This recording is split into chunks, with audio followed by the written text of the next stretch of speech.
Parlamentares da oposição tentam emplacar a discussão sobre esse projeto ampliado, a chamada anistia geral, já que a possibilidade de mudanças nas penas de Jair Bolsonaro e dos demais condenados é muito pequena.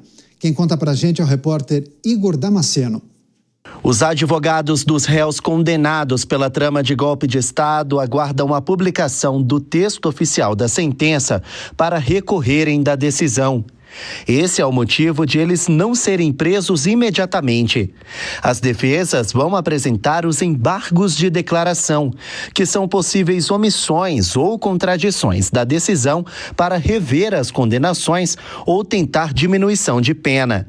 A análise dos embargos é de responsabilidade da própria primeira turma do STF e não há previsão de mudanças. Sabendo disso, parlamentares aliados ao ex-presidente Jair Bolsonaro querem aumentar o debate em torno do PL da anistia. O tema deve ser discutido na reunião de líderes da semana que vem e virou motivo de embate entre opositores e governistas. O deputado federal Evair de Mello, da oposição, garante que o tema vai ser pautado já na quarta-feira que vem. Quem acha que nos derrotou está muito enganado. Nós estamos de pé, estamos convencidos que os nossos argumentos são verdadeiros, que participamos de um grande teatro. E agora eu vou seguir então ao ministro Barroso da Corte. Se o Supremo fez a sua opção, nós do Parlamento, pela política, estamos preparados para fazer uma outra opção.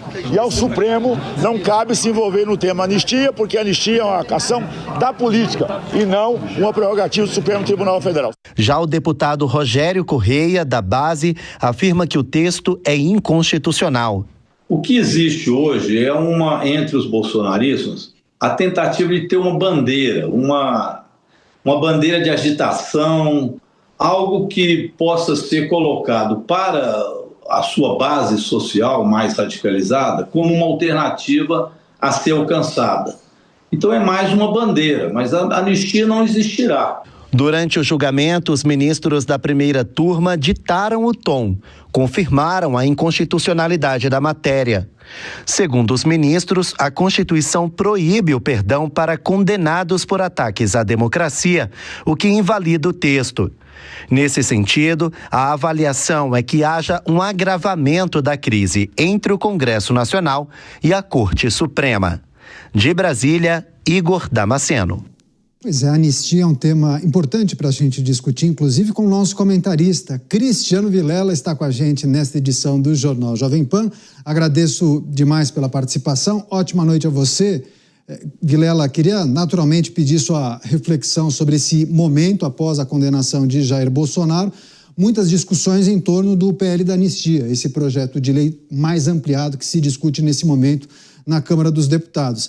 Agora, por que esse projeto é tão importante também para o governo? Muita energia, inclusive empregada para evitar o avanço dessa matéria. A gente tem acompanhado, grandes volumes de emendas liberados, também a possibilidade do governo demitir aqueles que foram indicados pelos aliados. Enfim, o que é preciso trazer e considerar em relação a o uso dessa máquina estatal para evitar o avanço do PL da anistia. Boa noite a você. Uma ótima noite, Caniato, a todos que acompanham o Jornal Jovem Pan. Olha, a explicação para isso, ela passa pelo processo eleitoral de 2026. Eventualmente, a reabilitação do ex-presidente Jair Bolsonaro seguramente dará uma força política muito forte, no sentido de que mesmo após uma condenação pela Corte Máxima do Brasil, ele demonstraria esse peso político junto ao Congresso Nacional e estaria reabilitado. Isso realmente pesaria nas costuras visando 2026.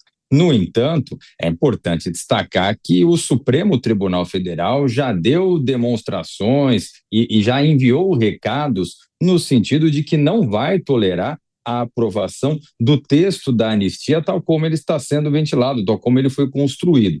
Portanto, é algo que poderá levar, inclusive, a um agravamento na crise institucional entre os poderes.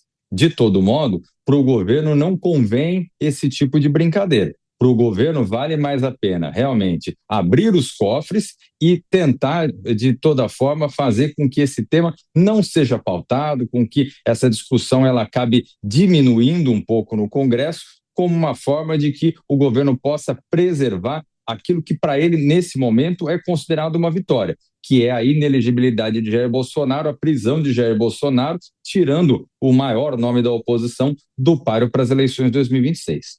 Agora, análise, Vilela, do outro lado da moeda, o ponto de vista da oposição, as discussões em torno desse projeto.